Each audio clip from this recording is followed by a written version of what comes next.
to thank you for coming. Welcome today. We're going to have very interesting presentations today. I'm Paul Fitzgerald, Sheriff in Story County, Iowa, and President of the National Sheriff's Association. Never thought an Iowa sheriff would be making so many trips from Washington as we have been the last couple of years. But this is a very important issue to us. And today you're going to be hearing from, some of the top quality people in the world. We're very honored to have them here today. And with us, we're going to have Peter Asabi. He's going to be talking on the theoretical side of the capacity required for our broadband network. And then joining him will also be Andy Siebold, who will be addressing the practical side of this spectrum. So thank you all very much for coming. Our agenda is to cover, first of all, LTE long-term evolution, which is an emerging new wireless technology which is being adopted globally. I'll discuss the capacity of LTE from a theoretical point of view, look at how data demands are growing, what application bandwidth requirements are, because this is really the issue, which is given a certain network and given what people are doing, how many users, how many applications, what kind of usage scenarios can be supported by that network.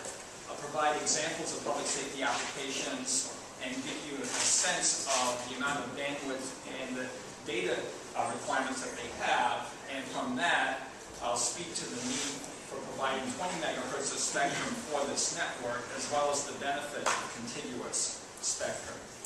From my analysis, 20 megahertz is really the absolute minimum to meet the needs for these high bandwidth applications.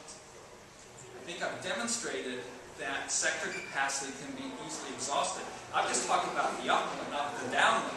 Most consumers in the smartphone space, they're watching videos. It's on the downlink, but actually in public safety applications, a lot of the activity is on the uplink, and the uplink has only half the capacity of the downlink. Especially in emergency situations will this be of critical importance, because that's when you have a lot of workers on the scene at the same time. Well, the question is, what happens if you don't have sufficient spectrum? Well, spectrum relates directly to capacity.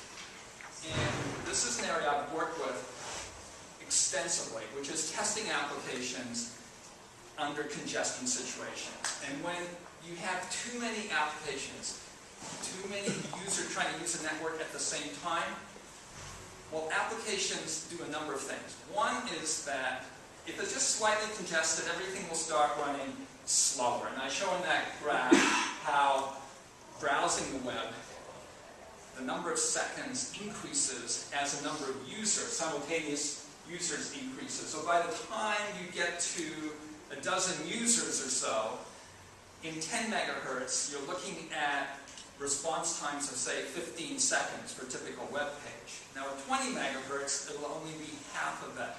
Right? So it is directly related to the number of users.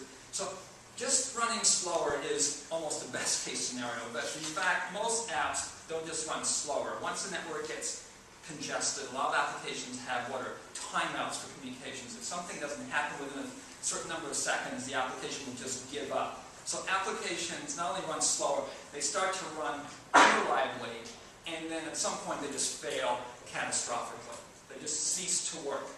And beyond that, they can actually bring down a whole system. Depending on the computing environment, it's not uncommon for the application just to lock up and they have to be restarted. So in an emergency situation, this can result in catastrophic consequences.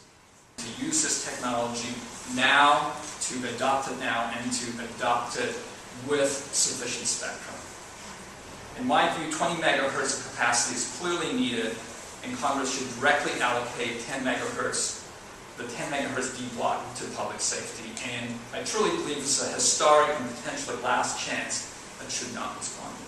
Commercial broadband networks today, according to a recent survey by Credit Suisse, this is very important. Broadband networks are running at 80% of total capacity in the United States today. That's up from 72% utilization. You might remember Peter said Cisco's report says broadband demand is growing at 92% a year.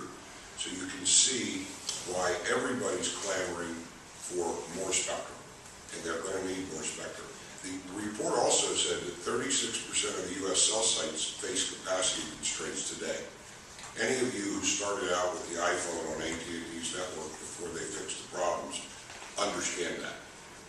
The demand for commercial broadband service grows. The implications for public safety are enormous. There is no capacity available on commercial networks.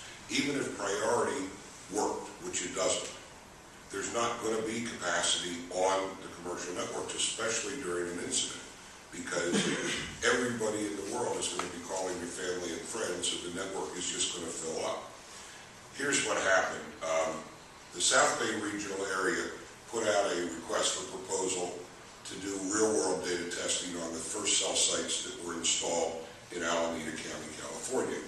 We were fortunate enough to be awarded this contract, and we set about developing real-world LTE performance and capacity testing.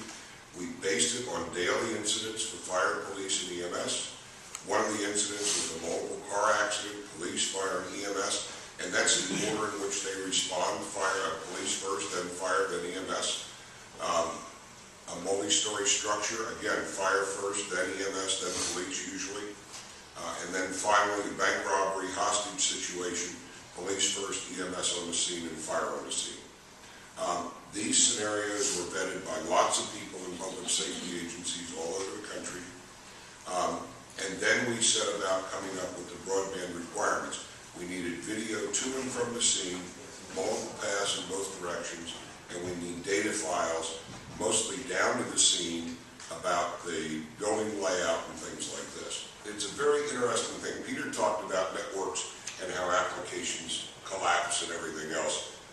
This is the video we used, and I have hundreds of minutes of files of these things. So this is one video down to a car. We started the next video, the next video, the next video, and when we got network capacity and we tried the next video down, they all ended up looking like this. Every one of them. Not just the one we were trying to send, but the 4 that we were sending that were good collapsed. So they became unusable. Now this is a representation.